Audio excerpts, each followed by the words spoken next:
అందరికీ మన ప్రభువును రక్షకుడైనటువంటి యేసుక్రీస్తు వారి పేరిట ప్రేమపూర్వకమైనటువంటి వందనాలండి.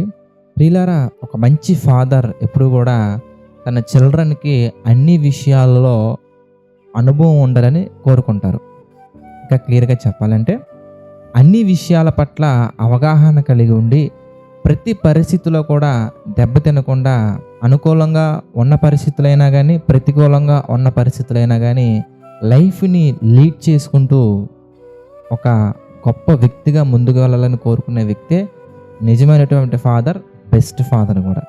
అలాగే అలాంటి ఫాదర్స్ ఏం చేస్తారంటే తన చిల్డ్రన్కి కావాలని కొన్ని పరీక్షలు పెడుతూ, కొన్ని ట్రైనింగ్ ఇస్తూ, కొన్ని నేర్పించుకుంటూ వెళ్తూ ఉంటారు.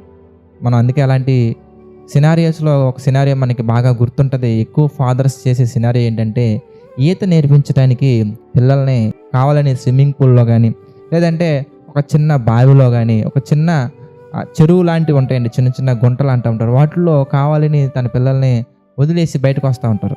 దాని అర్థం వాళ్ళని విడిపించుకొని లేదంటే వాళ్ళని వదిలించుకొని వెళ్దామని కాదులే, కానీ కొంతకాలం వదిలినా కూడా కొంతకాలం వాళ్ళకి ఆ సమయంలో ఆ పర్టికులర్ పీరియడ్లో వాళ్ళకి కష్టంగా అనిపించినా కానీ వాళ్ళు ఈత నేర్చుకోవాలనే ఆ ఆలోచన మనం గొప్పదిగా తీసుకోవాలి. కానీ నన్ను విడిచిపెట్టాడు, నాకు ఈ ప్రాబ్లం వచ్చిందని తండ్రి మీద అలగొచ్చా ఆ పిల్లలు?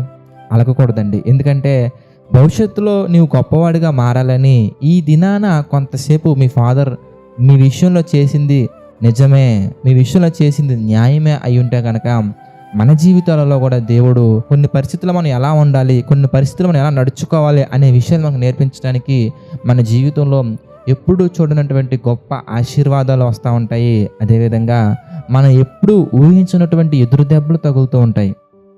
అందుకే వీటి గురించి పౌలు గారు మాట్లాడుతున్నటువంటి మాట మనం గమనించినట్లయితే ఫిలిప్పీలకు రాసినటువంటి పత్రిక 4వ అధ్యాయం 12వ వచనం మనం చూస్తే, దీన స్థితిలో ఉండనెరుగుదును, సంపన్న స్థితిలో ఉండనెరుగుదును, ప్రతి విషయములోనూ అన్ని కార్యములలోనూ కడుపు నిండియుటకును ఆకలి కొనియుటకును సమృద్ధి కలిగినటకును లేమిలోనుటకును నేర్చుకొని ఉన్నాను. ఎలా నేర్చుకున్నారు పౌలు గారు? ఎందుకంటే దేవుని యొక్క మహాకృపను బట్టి. అదే విషయం మనం కొలస్సీలకు రాసిన పత్రికలో మనం చూడొచ్చు. అన్ని విషయముల యందు నాకు కార్యసిద్ధి కలుగ చేయుటకే నాలో క్రియాశక్తిని కలిగించు దేవునికి కృతజ్ఞతాస్తుతులు చెల్లించుకుంటున్నా అని చెప్తారండి. అక్కడ దాకా ఎందుకు, మనం కింద వచనంలోనే మనం చూస్తే 13వ వచనం మనం చూస్తే, నన్ను బలపరుచు అని ఎందే నేను సమస్తము చేయగలను. అంటే పౌలు గారికి దేవుడు దేని స్థితిలో ఎలా ఉండాలో నేర్పిస్తున్నారు, సంపన్న స్థితిలో ఎలా ఉండాలో నేర్పిస్తున్నారు, సమృద్ధి కలిగి ఉన్నప్పుడు ఎలా ఉండాలో నేర్పిస్తున్నారు, లేమి కలిగి ఉన్నప్పుడు ఎలా ఉండాలో నేర్పిస్తున్నారు. మనం నేర్చుకోవాల్సింది ఏంటంటే ప్రతి స్థితిలో కూడా మనం ప్రభువుకు ప్రతికూలంగా మారకుండా మన యొక్క ప్రవర్తన అంతటి మీద దేవునికి అధికారాన్ని ఇచ్చి మనం పరిశుద్ధంగా ఉంటూ దేవునికి ప్రతి పరిస్థితిలో కూడా కృతజ్ఞతాస్తుతులు చెల్లించుకుంటూ మనం ముందుకు వెళ్ళాలి. అందుకే పౌలు గారు మరొక సందర్భంలో అంటారు, ఎడతెగక ప్రార్థన చేయడి, ప్రతి విషయమందును కృతజ్ఞతాస్తుతులు చెల్లించడి. మనకు ప్రాబ్లం వచ్చినప్పుడు కూడా బ్రదర్ ప్రాబ్లం వచ్చినప్పుడు కూడా, ఎందుకంటే ఆ ప్రాబ్లం అనేది ఇట్స్ ఎ టెంపరరీ, ఎందుకంటే అందులో నువ్వు నేర్చుకోవాల్సిన విషయాలు ఉన్నాయి. అందుకే మరొక సందర్భాలు అంటారు, సాధారణంగా మనుషులకు కలుగు శోధన తప్ప మరేది మీకు రాదు. అంతేకాదు దేవుడు ఏం చేస్తున్నారో తెలుసా, దాన్ని తప్పించుకోవడానికి మార్గాన్ని కూడా ఇస్తున్నారు. ఆ మార్గంలో కనుక నువ్వు ఫెయిల్ అయిపోతే కనుక తప్పకుండా దేవుడే నిన్ను కాపాడతాడు. తండ్రి స్విమ్మింగ్ పూల్లో వేసిన తర్వాత పిల్లవాడు సరిగా ఈత నేర్చుకోలేనప్పుడు ఏం చేస్తారు? నీకు ఈత రావట్లేదని చూసి వదిలేసి వెళ్ళిపోతారా? అది కదండి. మునిగిపోతున్న వేళ, దెబ్బతింటున్న వేళ, నీకు చేతకాని వేళ ఆ తండ్రి వచ్చి చక్కగా పిల్లవాడిని దగ్గర తీసుకొని ఎలా ఆదరిస్తారో, అదేవిధంగా దేవుడు నేర్పించే ఈ విద్యలలో కూడా, దేవుడు తెలియజేసే ఈ జీవిత ప్రయాణంలో కూడా, దేవుడు మన పక్షాలను నడిపించే ఈ జీవిత ప్రయాణంలో కూడా దేవుడు ఏం చేస్తూ ఉంటారంటే మనకి ట్రైనింగ్స్ ఇస్తూ ఉంటారు. ఎక్కడైతే నువ్వు ఫెయిల్ అయిపోతూ ఉంటావో అక్కడ ఆయన ఎప్పుడు నీ పక్కనే ఉంటారు. నువ్వు ఫెయిల్ అయినా నీ పక్కనే ఉంటారు, సక్సెస్ అయినా నీ పక్కనే ఉంటారు.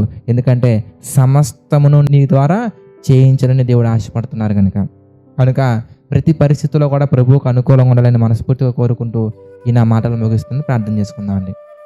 దయగల తండ్రి, ప్రేమగల దేవ, అనేకమైన విషయాలు మాకు తెలియజేస్తూ ఈ డైలీ డివోషన్ ద్వారా మా తండ్రి మమ్మల్ని ఎంతగానో బలపరుస్తున్న కృతజ్ఞతాస్తుతులు చెల్లించుకుంటున్నాము తండ్రి.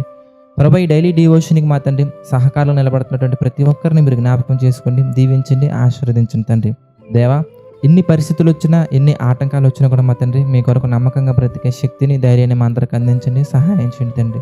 ఆర్థిక, ఆరోగ్య, మానసిక పరిస్థితుల్లో ప్రభు కృంగిన ప్రతి ఒక్కరిని మీరు జ్ఞాపకం చేసుకోండి, వారి కృంగిన హృదయాలను మాత్రం లేవనెత్తండి, బలపరచండి, స్థిరపరచండి తండ్రి. దేవా, నమ్మకంగా యథార్థంగా పరిచయం చేస్తున్న ప్రతి ఒక్కరిని జ్ఞాపకం చేసుకుని వారి పరిచయని దీవించండి, ఆశీర్వదించండి తండ్రి. ప్రభువా, సమస్త మహిమ, ఘనత, ప్రభావాలు మీకే చెల్లించుకుంటూ ప్రతిదీ మీ చిత్త ప్రకారంగా మా అందరి జీవితాలలో జరిగించమని వేడుకుంటూ మా ప్రభువును రక్షకుడైన యేసుక్రీస్తు వారి పేరిటి ప్రార్థన అడిగి వేడుకుంటున్నాము తండ్రి. ఆమెన్. అందరికీ వందనాలండి. God bless you all.